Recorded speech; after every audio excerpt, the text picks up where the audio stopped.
Taste the Daily.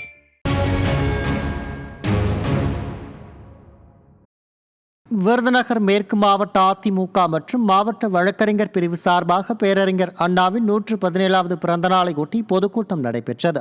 இதில் விருதுநகர் மேற்கு மாவட்ட கழக செயலாளரும் முன்னாள் அமைச்சரும் அமைப்பு கழக செயலாளருமான KT ராஜேந்திர பாலாஜி, மாநிலங்களவை உறுப்பினர் இன்பதுரை, விருதுநகர் மேற்கு மாவட்ட பொறுப்பாளருமான ஜான் மகேந்திரன் கலந்து கொண்டு உரையாற்றினர். இதில் பேசிய முன்னாள் அமைச்சர் KT ராஜேந்திர பாலாஜி, பட்டாசு ஆலைகளில் ஏற்படும் வெடி விபத்திற்கு காரணமே திமுக அரசுதான் என குற்றம் சாட்டினார். நீலகிரி மாவட்டம் கூடலூர் பகுதியில் அரசு பேருந்தில் பயணம் செய்து அதிமுக சட்டமன்ற உறுப்பினர் பயணிகளிடம் குறைகளை கேட்டறிந்தார்.